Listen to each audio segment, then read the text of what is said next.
Hello students, once again welcome back to my YouTube channel the genius physicist. Students, आज हम discuss करते हैं about the Stokes law. काफ़ी students की demand के बाद हमने ये वीडियो लेक्चर बनाया है कि स्टोक्स लॉ क्या है।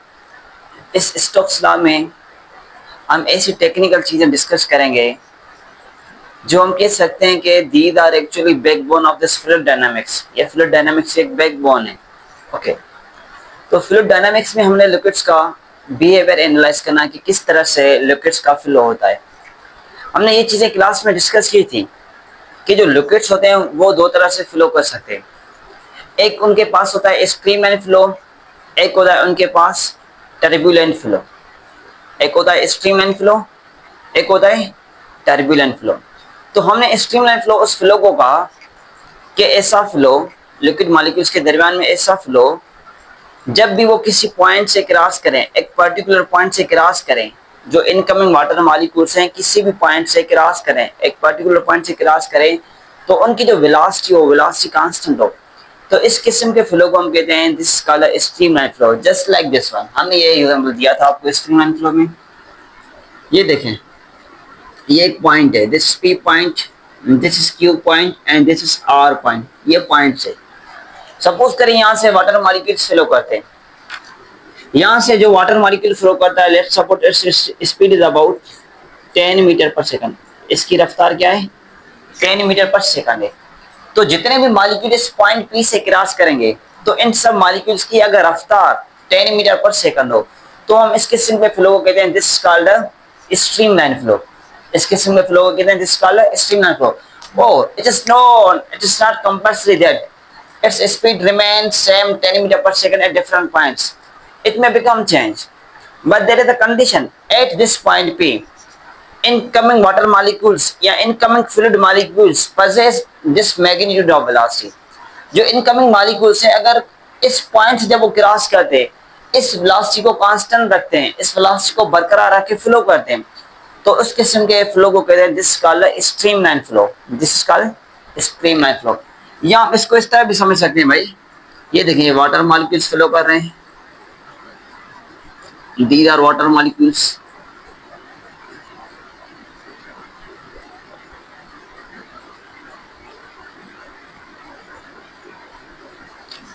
सपोज करें ये जो वाटर मॉलिक्यूल्स है, जाहिर सी बात है इनका कोई फोर्स होगा जिधर से ये आ रहे हैं।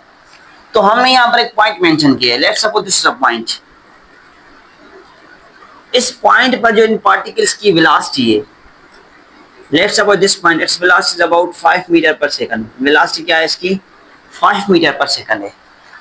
इसकी आगे जो भी रफ्तार हो, इसकी पीछे जो भी रफ्तार हो, अगर ये वाटर मॉलिक्यूल इस पॉइंट से क्रॉस करते हैं, तो इस पॉइंट तक आने के लिए या इस पॉइंट पर अगर ये अपने वेलोसिटी के मैग्नीट्यूड को बरकरार रखते हैं, इस पॉइंट से जब क्रॉस करेंगे, इनकी जो मैग्नीट्यूड होगा वेलोसिटी का, वो होगा 5 मीटर पर सेकंड।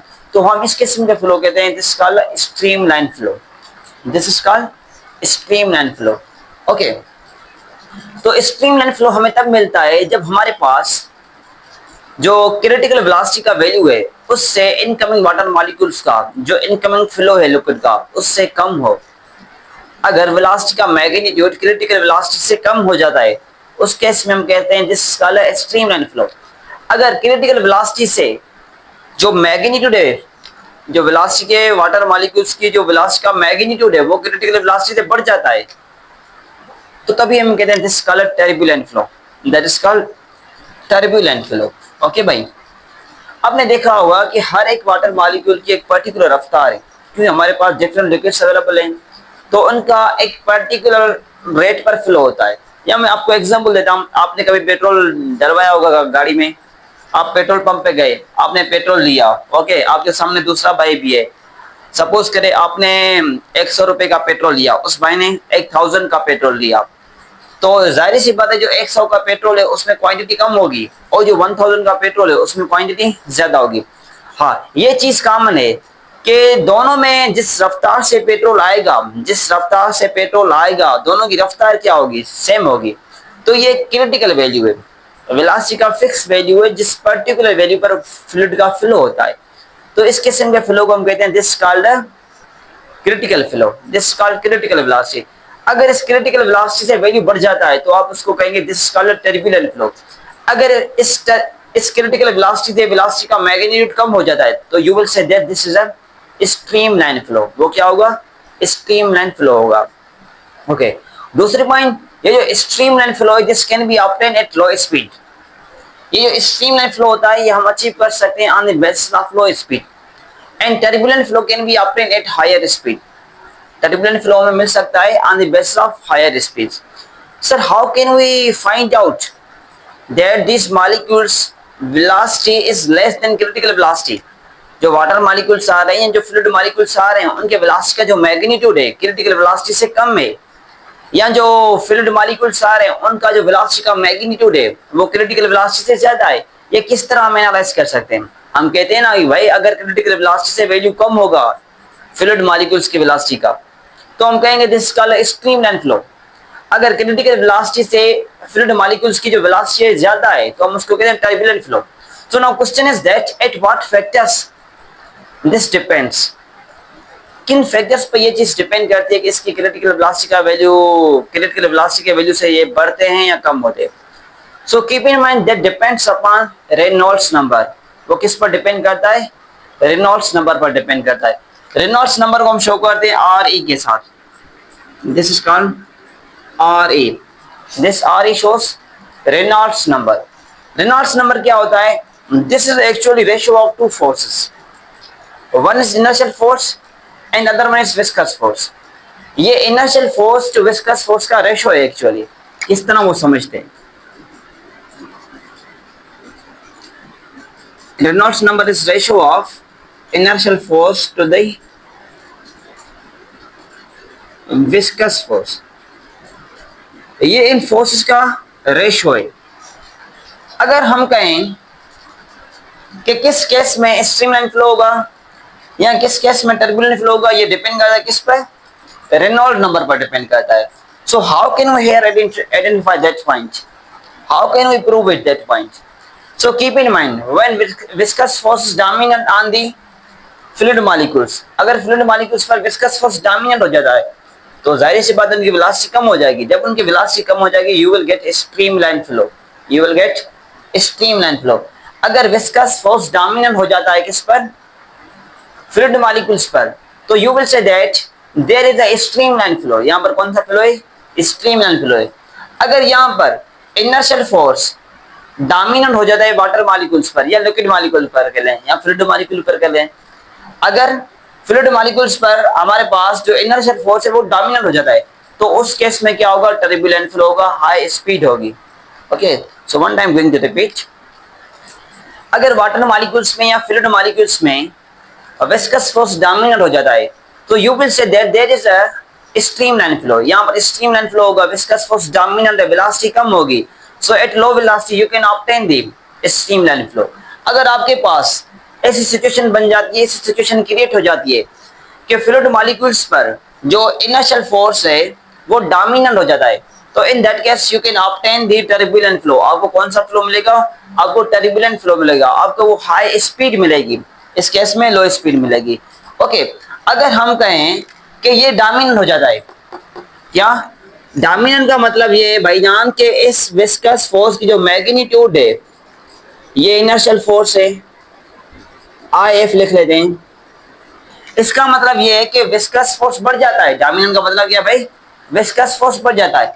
जब विस्कस फोर्स बढ़ जाएगा तो जाहिर सी बात है तो रेनॉल्ड नंबर क्या हो जाएगा? रेनॉल्ड नंबर लो हो जाएगा। Keep in mind, try to focus. अगर यहाँ पर विस्कस फोर्स की डोमिनेंट हो जाता है, हम कहते हैं ना भाई जब विस्कस फोर्स डोमिनेंट हो जाएगा तो उस केस में हमें कौन सा फ्लो मिलेगा? हमें मिलेगा स्ट्रीमलाइन फ्लो, लो स्पीड मिलेगी। तो यहां से ये अंदाजा लगा सकते हैं आप रेनॉल्ड नंबर से। अगर हम इसका मैग्नीट्यूड इंक्रीज कर देते हैं, ये डोमिनेंट हो जाता है मतलब इसका वैल्यू बढ़ जाएगा। जब इसका वैल्यू डिवीजन में बढ़ जाएगा तो जाहिर सी बात है जो आंसर आएगा वो वैल्यू क्या आएगा? कम आएगा। वैल्यू कम आएगा इसका मतलब क्या होगा? जो रेनॉल्ड नंबर होगा वो क्या होगा? कम होगा। अगर रेनॉल्ड नंबर हमारे पास कम होता है तो इस केस में you will get streamline flow. कौन सा फ्लो मिलेगा भाई? स्ट्रीमलाइन फ्लो मिलेगा। अगर आपके पास इनर्शियल फोर्स डोमिनेंट हो जाता है, इनर्शियल फोर्स डोमिनेंट हो जाता है, मतलब ये जो क्वांटिटी है ऊपर गिवन है ये इंक्रीज हो जाती है। तो इस केस में you will obtain high number of Reynold number, आपको ज्यादा नंबर मिलेगा किसका, रेनॉल्ड का। तो इस केस में you will obtain turbulent flow, आपको कौन सा फ्लो मिलेगा भाई, आपको मिलेगा turbulent flow. If inertial force become dominant, inertial force क्या हो जाता है, वो डोमिनेंट हो जाता है, तो उस केस में आपके पास जो जवाब आएगा इसका वो हाई मिलेगा मैग्नीट्यूड। सिंपल बात है, आप इसको इस तरह भी ले सकते हैं भाई। देखें ये चीज में लेता हूं एक कॉमन, ये मैं लेता हूं नंबर एक 16 अपान में लेता हूं 16, ये मैंने कॉमन ले लिया फर्स्ट कंडीशन, ये मैंने ये कॉमन ले लिया। अब मैं कहता हूं कि इस पर, क्योंकि ये शो करेगा ये सब 60 न्यूटन है, ये भी 60 न्यूटन है, ये शो करता है किसको, ये शो करता है इनर्शियल फोर्स को। This shows the inertial force and this shows the viscous force. अब मैं कहता हूं कि अगर विस्कस फोर्स डोमिनेंट हो जाए तो उस केस में जो रेनॉल्ड नंबर है वो कम हो जाएगा।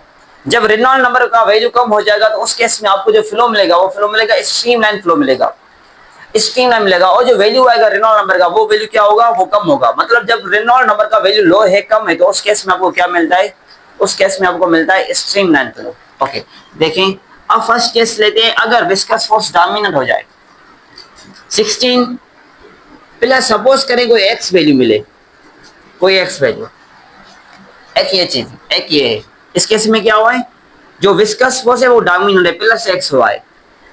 दूसरा केस ये है हमारे पास, फर्स्ट केस, सेकंड, दूसरा केस ये है कि इस केस में क्या होता है, जो इनर्शियल फोर्स होता है वो डोमिनेंट हो जाता है, इनर्शियल फोर्स डोमिनेंट हो जाता है। जब इनर्शियल फोर्स डोमिनेंट हो जाएगा तो आपको जो वैल्यू आएगा इसका एज कंपेयर टू अबव 1, इससे ये क्या आएगा, ये हाई मिलेगा, ये मिलेगा हाई। जब आपके पास हाई वैल्यू आ जाता है रेनॉल्ड नंबर का, in that case you will say that here is a turbulent flow. यहाँ पर कौन सा फ्लो होगा भाई, यहाँ पर जो फ्लो होगा वो होगा टर्बुलेंट फ्लो होगा। अगर रेनॉल्ड नंबर का वैल्यू कम हो जाता है तो you will get streamline flow. कौन सा फ्लो मिलेगा भाई, स्ट्रीमलाइन फ्लो मिलेगा। Okay, so it means we can say that in a streamline there is a low number of Reynolds number, there is low velocity, low speed, but when we are discussing turbulent flow, in that case quantity of Reynolds number is high, जो Reynolds number है उसकी quantity क्या हो जाती है, वो बढ़ जाती है। जब Reynolds number की क्वांटिटी बढ़ जाएगी तो वहां पर हाई स्पीड मिलेगी, हाई मैग्नीट्यूड मिलेगा, तो उस केस में कौन सा फ्लो मिलेगा हमें, उस केस में हमें जो फ्लो मिलेगा वो होगा turbulent flow, that will be a turbulent flow. Okay, तो इसकी बेसिस पर हम आइडेंटिफाई कर सकते हैं कि in which situation we can get streamline flow और in which case we can obtain the turbulent flow. अगर रेनॉल्ड नंबर का वैल्यू, अगर रेनॉल्ड नंबर का वैल्यू बढ़ जाता है, ये तब बढ़ेगा जब इनर्शियल फोर्स डोमिनेंट हो जाएगा। जब इनर्शियल फोर्स डोमिनेंट हो जाएगा तो रेनॉल्ड नंबर का वैल्यू बढ़ेगा। जब रेनॉल्ड नंबर का वैल्यू बढ़ेगा तो you will get high speed, it means you will gate turbulent flow. आपको कौन सा फ्लो मिलेगा, टर्बुलेंट फ्लो मिलेगा। अगर आपके पास सिचुएशन ये कि आपके पास जो विस्कस फोर्स है वो डोमिनेंट हो जाता है फ्लूइड मॉलिक्यूल्स पर, तो उस केस में जो रेनॉल्ड नंबर का वैल्यू है, रेनॉल्ड नंबर का जो वैल्यू है वो कम हो जाएगा। जब रेनॉल्ड नंबर का वैल्यू कम हो जाएगा तो उस केस में आपको लो स्पीड मिलेगी। जब आपको लो स्पीड मिलेगी, in that case you can obtain the streamline flow. आपको कौन सा फ्लो मिलेगा, स्ट्रीमलाइन फ्लो मिलेगा। ये थोड़ी सी टेक्निकल लॉजिकल बातें, आप इनको ज़हन में रख लें, नोट कर लें अपनी कॉपी पर। अब हम डिस्कस कर लेते हैं कि स्टोक्स लॉ क्या होता है, what is Stokes law. Stokes law किस चीज को एक्सप्लेन करता है। Okay, Stoke is actually a scientist. इसने किसी ऑब्जेक्ट का, किसी कोई ऑब्जेक्ट, कोई मास है, उसका डायनेमिकली बिहेवियर ऑब्जर्व किया है स्टोक ने। डायनामिकल बिहेवियर का मतलब यह है कि इसने किसी ऑब्जेक्ट को थ्रो किया है फ्लूइड में, क्योंकि डायनामिक्स है, फ्लूइड डायनामिक्स है, it will flow in the fluid, not in air और anywhere, it will flow the any object or mass into the fluid. Okay, जब ये किसी ऑब्जेक्ट को फ्लूइड में फ्लो करता है तो फ्लूइड करते वक्त इसने स्टोक ने इस ऑब्जेक्ट का डायनामिकल बिहेवियर ऑब्जर्व किया कि इसके डायनामिकल बिहेवियर क्या है, इसकी डायनामिक्स क्या है, उस डायनामिक्स को इसने ऑब्जर्व किया है।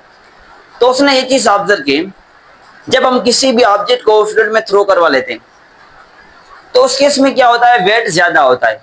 किससे ज्यादा होता है, अब थ्रस्ट प्रेस में विस्कस फोर्स है। उस नतीजे में होता क्या, ये ऑब्जेक्ट कंटिन्यूसली डाउन जाता है, कंटिन्यूसली डाउन जाता है।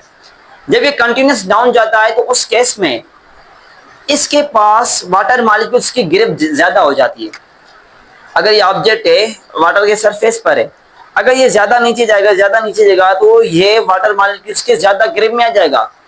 जब ये वाटर मॉलिक्यूल्स के ज्यादा ग्रिप में आ जाएगा तो उस केस में इस पर जो विस्कस फोर्स है वो भी ज्यादा लगेगी, क्योंकि viscous force just because of fluid molecules, viscous force भी बढ़ जाएगी और इसके ऊपर जो अपथ्रस्ट फोर्स है वो भी बढ़ जाएगा।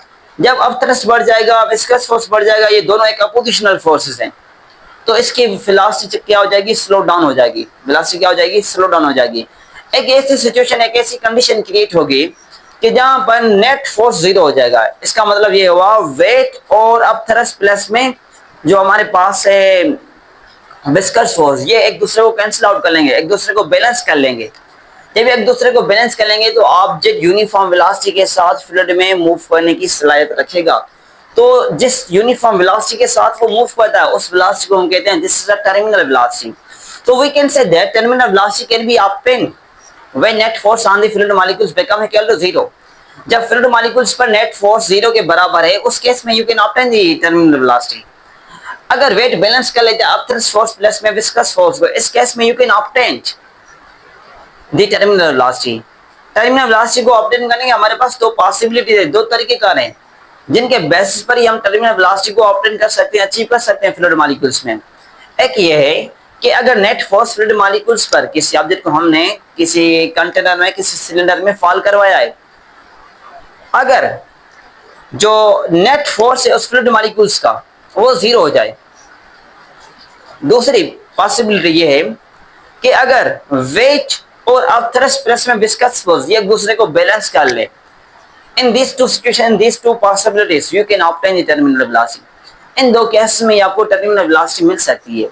ओके, तो ये टर्मिनल वेलोसिटी होगी क्या, कितनी होगी, हम उसको अभी ड्राइव करने की कोशिश कर लेते हैं। ये सारी बातें मैंने जो बताई आपको वर्बली, मैं इन चीजों को डायग्रामेटिकली एक्सप्लेन करने की कोशिश कर लेता हूं, ठीक है। तो आप देखिए यहां पर, ये देखें,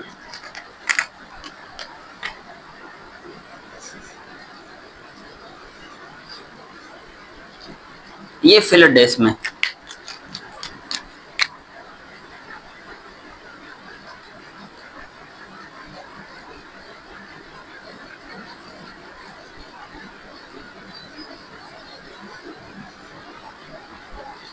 ये है फिलड इसमें भाई।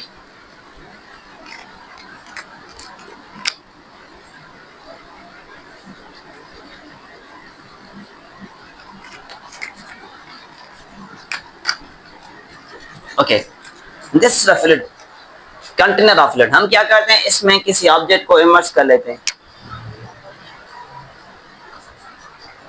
ओके, हमने इस ऑब्जेक्ट को इमर्स कर लिया है इसमें, ये इधर आ रहा है।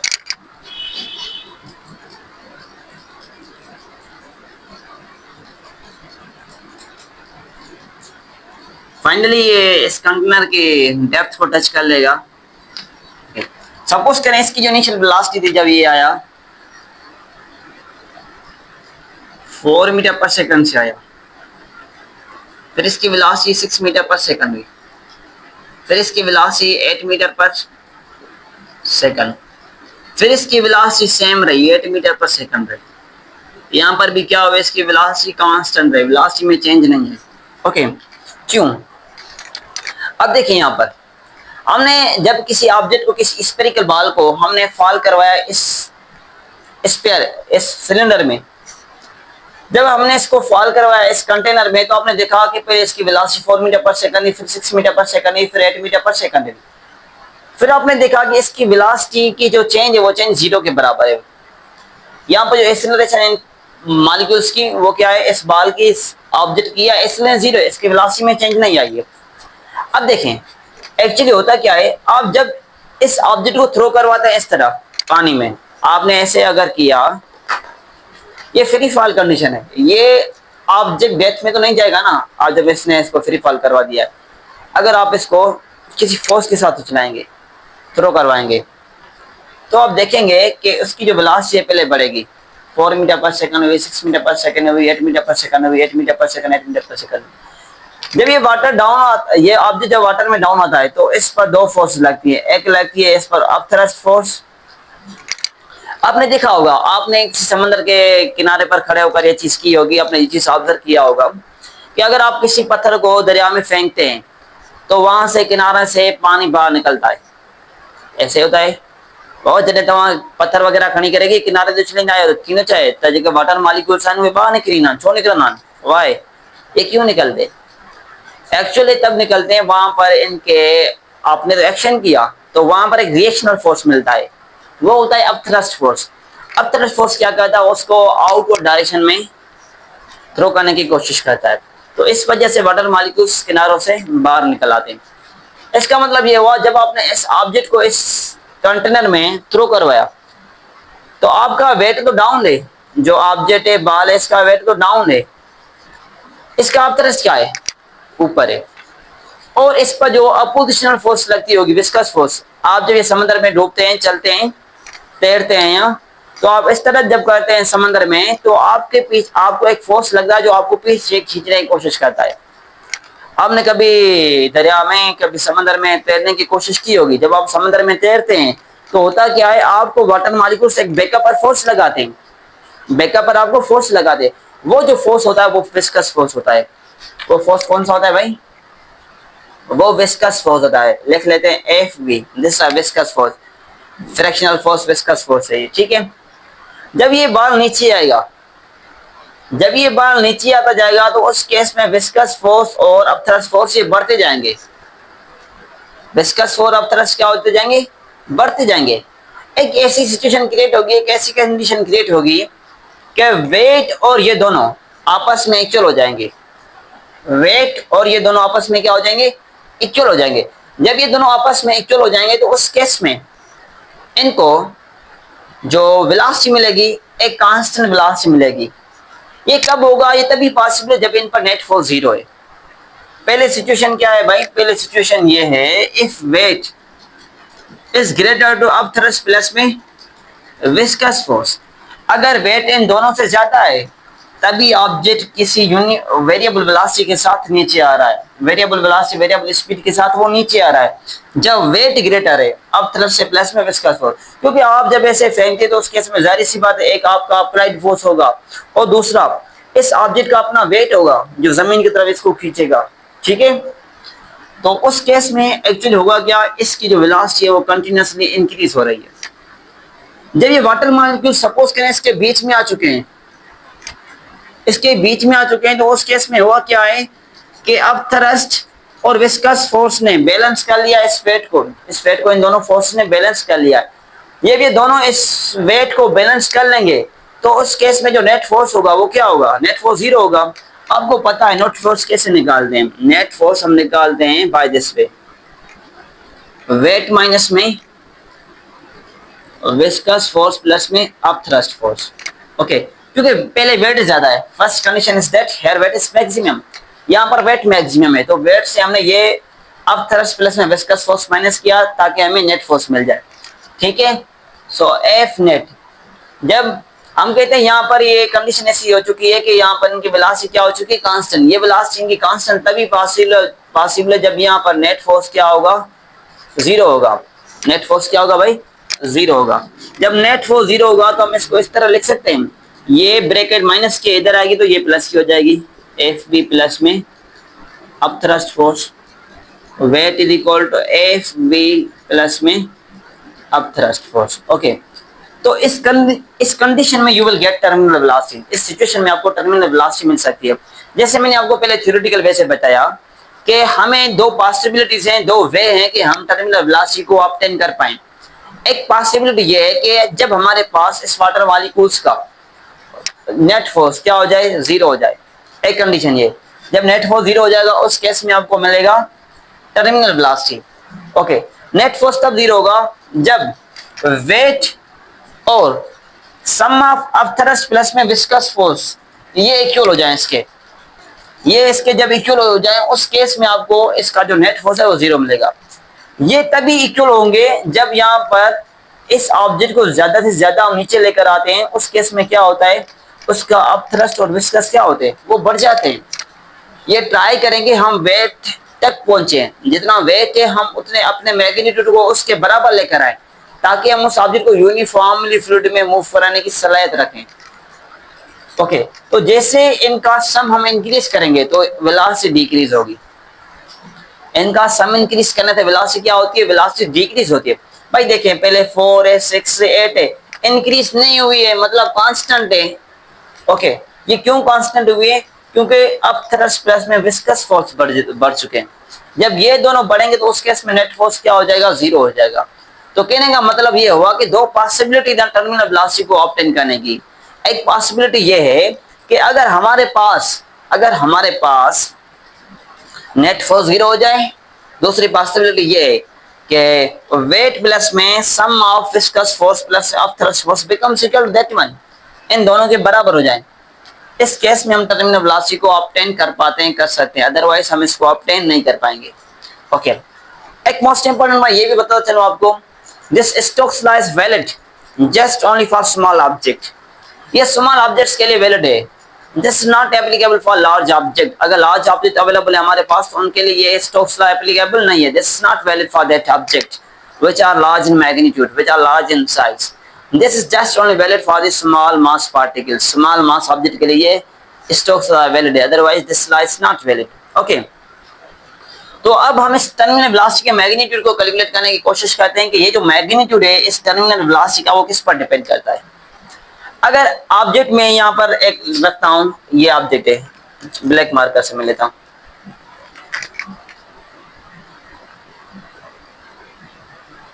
एक ये ऑब्जेक्ट, एक ये object, S camera this larger in size, इसका रेडियस ज्यादा है, इसका रेडियस कम है। ओके, तो इस केस में टर्मिनल वेलोसिटी किसकी ज्यादा होगी, इस ऑब्जेक्ट की ज्यादा होगी या इस ऑब्जेक्ट की ज्यादा होगी?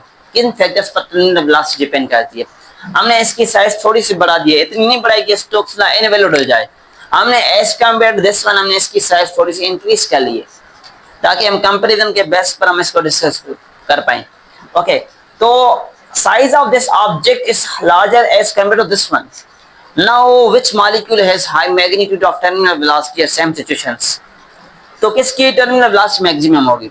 सो कीप इन माइंड, जिसका रेडियस ज्यादा होगा उसकी टर्मिनल वेलोसिटी ज्यादा होगी, तो इसकी टर्मिनल वेलोसिटी ज्यादा होगी, इसका वेट भी ज्यादा होगा, ये थोड़ा सा जल्दी नीचे आएगा। ठीक है, अब हम टर्मिनल वेलोसिटी को कैलकुलेट करने की कोशिश कर लेते हैं।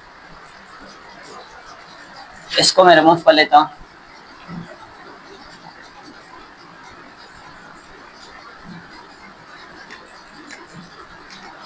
इस बात को हम एंड तक रखेंगे, ठीक है, क्योंकि हमें ये चीज डिस्कस करनी है।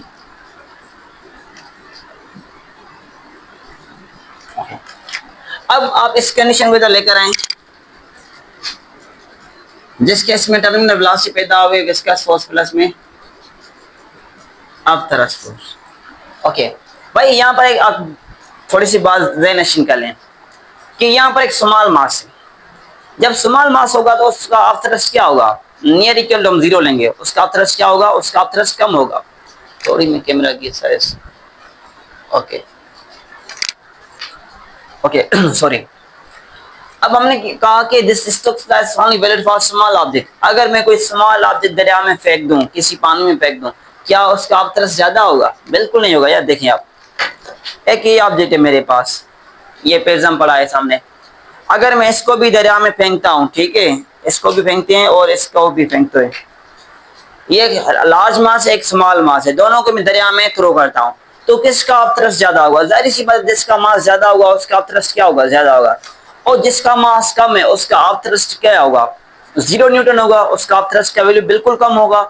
तो हम फॉर स्मॉल ऑब्जेक्ट के लिए जस्ट लाइक स्टोक्स लॉ लेता है स्मॉल ऑब्जेक्ट, तो उन ऑब्जेक्ट्स के लिए हम जो ऑफ थ्रस्ट का वैल्यू लेते हैं वो 0 न्यूटन लेते हैं।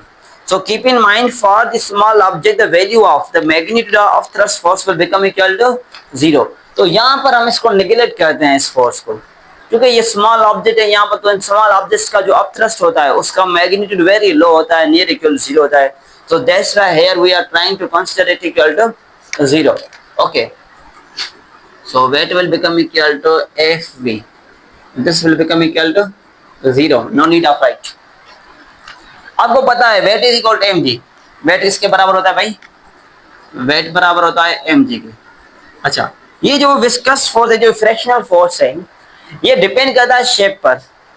अगर यहाँ पर डिफरेंट ऑब्जेक्ट का हम शेप फॉल करवा लेते हैं, अगर हमारे पास कोई स्क्वायर में है, कोई ट्रायंगल शेप में है, या कोई रेक्टेंगुलर शेप में है, या जस्ट लाइक यहाँ पर हमने स्फेरिकल कंसीडर किया जो बुक में है, तो इसकी शेप चेंज करने से ऑब्जेक्ट पर जो फोर्स लगेगा, जो विस्कस फोर्स लगेगा, जो फ्रैक्शनल फोर्स लगेगा, that will be something different. वो क्या होगा? डिफरेंट होगा।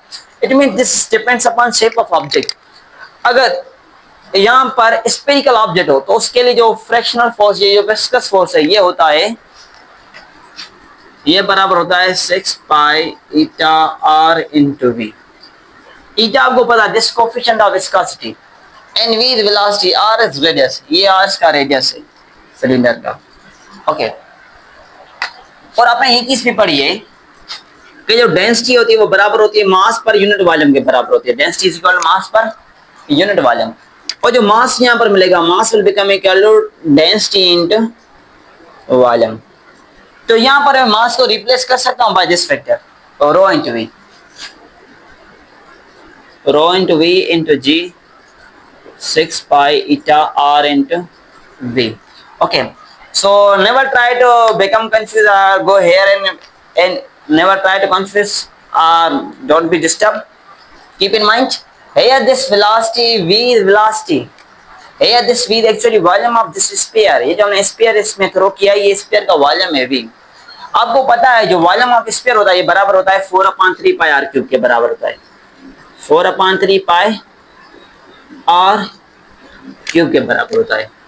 तो हम लिख सकते हैं 4/3 pi R cube rho into G 6 pi eta R V, 6 pi eta R V. Okay, तो हम क्या करेंगे, पाई को पाई से कैंसिल आउट कर लेंगे, आर स्क्वायर, आर क्यूब और आर को कैंसिल कर लेंगे, यहाँ पर आर स्क्वायर बचेगा, और 2 to the 4, 2 3 6 हम कर लेंगे। We have need of this terminal velocity, हमें ये टर्मिनल वेलोसिटी चाहिए भाई। तो रिमेनिंग हमारे पास क्या पार्ट बचेंगे, ये देखें 2/3 R square rho into G 3 eta into V. Okay, 3 eta into V. Okay, अब हमें चाहिए कि हमें ये टर्मिनल वेलोसिटी का मैग्नीट्यूड चाहिए, क्या टर्मिनल वेलोसिटी किसके बराबर है। सो 2 ये हो जाएगा 9 ईटा, ये यहाँ मल्टीप्लाई करते हैं दोनों, इधर क्या करेंगे, मल्टीप्लाई करते हैं आपस में, इधर अगर क्या करेंगे डिवाइड, तो 3 × 3 9 eta same R square rho into G. तो आपने ये चीज देखी कि यहाँ पर जो टर्मिनल वेलोसिटी डायरेक्टली प्रोपोर्शनल है स्क्वायर ऑफ आर से, स्क्वायर ऑफ आर से डायरेक्टली प्रोपोर्शनल है। और ये भी बात क्लियर है कि velocity is directly proportional to the G. आपको पता है जो वेट है वो डिपेंड करता है किस पर, ग्रेविटी पर डिपेंड करता है। तो यहाँ पर जिसका वेट ज्यादा होगा उसकी टर्मिनल वेलोसिटी ज्यादा होगी, जिसका रेडियस ज्यादा होगा उसकी टर्मिनल वेलोसिटी क्या होगी भाई, ज्यादा होगी। ओके, तो ये फैक्टर्स हैं जिनके बेस पर हम ये चीजें ऑब्टेन कर सकते हैं। ओके, तो ये था Stokes law and that was a little bit discussion about the flow of liquids in fluid। Okay, तो मैं वन टाइम इनको कोशिश करता हूँ समराइज कर लेता हूँ। मैंने आपको बताया कि हमारे पास डिफरेंट टाइप के फ्लो होते हैं, एक होता है स्ट्रीम लाइन फ्लो, एक होता है हमारे पास टर्बुलेंट फ्लो। हमने कहा स्ट्रीम लाइन फ्लो हम तभी ऑब्टेन कर सकते हैं जब हमारे पास जो वाटर मॉलिक्यूल्स के फ्लो की जो वेलोसिटी है क्रिटिकल वेलोसिटी से क्या हो, कम हो। इस केस में वैसे तो मैंने नॉर्मल डिस्कशन पहले कर चुका हूँ कि क्या होती है, मैं जस्ट मेन पॉइंट्स को फोकस करता हूँ यहाँ पर, ठीक है, कि मेन पॉइंट्स क्या है। मैंने आपको बताया कि हम स्ट्रीमलाइन फ्लो कब ऑब्टेन कर सकते हैं, और ये भी चीज मैंने आपको बताया कि टर्बुलेंट फ्लो हम कब ऑब्टेन कर सकते हैं। So let me repeat one time that what is turbulent flow, what is streamline flow, and what are the main points or key points of the Stokes law. Okay, so kindly pay attention. Actually, streamline flow can be obtained when viscous force become dominant on the fluid molecules. जब viscous force liquid molecules पर dominant हो जाता है तो उस case में आपको जो मिलेगा फ्लो वो मिलेगा आपको स्ट्रीमलाइन फ्लो मिलेगा, क्योंकि उस केस में जब विस्कस फोर्स डोमिनेंट हो जाता है फ्लूइड मॉलिक्यूल्स पर, उस केस में आपके पास जो रेनॉल्ड नंबर का वैल्यू है वो क्या मिलता है आपको, वो मिलता है लो मिलता है। जब रेनॉल्ड नंबर का वैल्यू आपको कम मिलेगा तो उस केस में वेलोसिटी क्या होगी, कम होगी। जब वेलोसिटी कम होगी इस केस में you will obtain streamline flow. Okay, ये होता है स्ट्रीमलाइन फ्लो। और दूसरा मैंने आपको बताया टर्बुलेंट फ्लो। टर्बुलेंट फ्लो हम तभी ऑब्टेन कर सकते हैं जब इनर्शियल फोर्सेस डोमिनेट हो जाता है फ्लूइड मॉलिक्यूल्स पर। जब इनर्शियल फोर्सेस डोमिनेट हो जाए फ्लूइड मॉलिक्यूल्स पर, उस केस में आपको मिलेगा टर्बुलेंट फ्लो। उसके डोमिनेट होने के से क्या होता है, उसके डोमिनेट होने से ये होता है कि जो वैल्यू है रेनॉल्ड नंबर का वो वैल्यू बढ़ जाता है। जब रेनॉल्ड नंबर का वैल्यू बढ़ेगा तो उस केस में वेलोसिटी बढ़ जाएगी। जब वेलोसिटी बढ़ जाएगी तो उस केस में आपके पास जो फ्लो मिलेगा वो कौन सा मिलेगा फ्लो, आपको मिलेगा टर्बुलेंट फ्लो। तो मैंने आपको बताया कि जो रेनॉल्ड नंबर है, Reynold number is actually ratio of inertial force to the viscous force. जो इनर्शियल फोर्स और विस्कस फोर्स का रेशियो है हम उसी को कहते हैं रेनॉल्ड नंबर। तो मैंने आपको बताया, एक एग्जांपल दिया कि ये 16 न्यूटन अपॉन 16 न्यूटन, ये इनर्शियल फोर्सेस है, ये विस्कस फोर्सेस है, क्योंकि ये दोनों फोर्सेस का रेशियो है। रेनॉल्ड नंबर क्या है, फोर्सेस का रेशियो है। अगर मैंने आपको पहले कंडीशन दी, अगर विस्कस फोर्स डोमिनेट हो जाए फ्लूइड मॉलिक्यूल्स पर, उस केस में आपको जो रेनॉल्ड नंबर की वैल्यू मिलेगी वो क्या मिलेगी, कम मिलेगी। आप देखें, अगर यहाँ 16 अपॉन 16 जवाब 1 आएगा। अगर अपन 16 अपॉन 16 प्लस कोई वैल्यू कर दे, मतलब डोमिनेंट का मतलब क्या है, वैल्यू बढ़ चुका है, तो उस केस में क्या आएगा, इसका जवाब रेनॉल्ड नंबर का वैल्यू कम हो जाएगा, वैल्यू डिक्रीज हो जाएगा। ओके, तो जब वैल्यू डिक्रीज होगा रेनॉल्ड नंबर का, उस केस में आपको लो स्पीड मिलेगी। जब लो स्पीड मिलेगी इस केस में आपको मिलेगा स्ट्रीमलाइन फ्लो। अगर मैं बात करें टर्बुलेंट फ्लो के हवाले से, मैंने कहा आपको टर्बुलेंट फ्लो हम तभी ऑब्टेन कर सकते हैं जब इनर्शियल फोर्स डोमिनेट हो जाए। मैंने आपको बताया कि जो ऊपर वाला फोर्स है ये क्या है, इनर्शियल फोर्स है। डोमिनेंट का मतलब क्या है, इसमें वैल्यू ऐड हो चुका है। अगर इसमें हम ऐड कर लें तो जाहिर सी बात है, अगर हम इसको सॉल्व करेंगे तो आपको इसका जो रेनॉल्ड नंबर का वैल्यू है वो क्या मिलेगा, हाई मिलेगा। ओके, वैल्यू इसका क्या मिलेगा, आपको हाई मिलेगा। तो इस केस में जो रेनॉल्ड नंबर का वैल्यू हाई है तो स्पीड हाई होगी। इस केस में आपको कौन सा फ्लो मिलेगा, आपको मिलेगा इस केस में टर्बुलेंट फ्लो मिलेगा। ओके, तो ये की पॉइंट्स अबाउट दिस वन। और स्टोक्स लॉ के हवाले से मैंने आपको बताया कि जो स्टोक्स लॉ है ये वैलिड है just only for small object. Stokes law तभी वैलिड है जब हमारे पास क्या हो, स्मॉल ऑब्जेक्ट हो। और मैंने ये भी बताया कि अगर वेट ज्यादा है, अब थ्रस्ट प्लस में विस्कस फोर्स है, तो इस केस में क्या होता है, इसकी स्पीड, इसकी वेलोसिटी कंटिन्यूअसली चेंज होती रहती है। इसकी वेलोसिटी कंटिन्यूअसली चेंज हो रही है। ओके, और दूसरी पॉइंट बताइए, जब ये ऑब्जेक्ट, ये बॉल ज्यादा नीचे आएगा इस पानी की गहराई में, पानी की ग्रिप में जब ये आ जाएगा, तो उस केस में क्या होगा, इन दोनों का सम इंक्रीज हो जाएगा। अब थ्रस्ट फोर्स प्लस में विस्कस फोर्स क्या हो जाएंगे, ये बढ़ जाएंगे, ये इंक्रीज हो जाएंगे। जब अब थ्रस्ट फोर्स प्लस में विस्कस फोर्स बढ़ जाएंगे तो इसका मतलब ये हुआ कि इसकी वेलोसिटी कम हो जाएगी, इसकी वेलोसिटी कम, क्योंकि जो अब थ्रस्ट फोर्स है चाहे विस्कस फोर्स है, दीज आर अपोजिशनल फोर्सेस। ये ऑब्जेक्ट के जो लिक्विड मॉलिक्यूल्स के फ्लो है उनमें अपोजिशन पैदा करते हैं।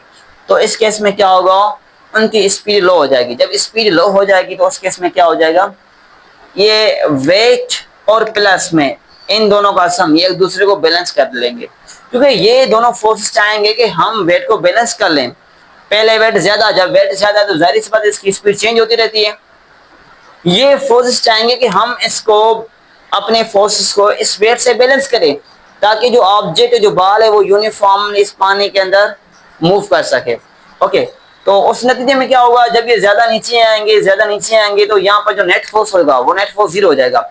जब नेट फोर्स जीरो हो जाएगा तो उस केस में जो वेट है और इन दोनों का सम है, सम ऑफ थ्रस्ट प्लस में विस्कस फोर्स, ये दोनों आपस में बराबर हो जाएंगे। जब ये कंडीशन, ये सिचुएशन क्रिएट हो जाएंगी तो उस केस में जो बॉल है वो यूनिफॉर्म स्पीड से मूव करेगा इस पानी के अंदर। वो जो यूनिफॉर्म स्पीड है, जो यूनिफॉर्म वेलोसिटी, उसको हम कहते हैं terminal velocity, that is named as a terminal velocity. तो हम कहते हैं terminal velocity is actually such velocity which can be obtained in a fluid molecules when net force becomes equal to zero. जब net force क्या हो जाए, zero हो जाए, या sum of thrust force plus में viscous force becomes equal to weight. In that case you can obtain the terminal velocity.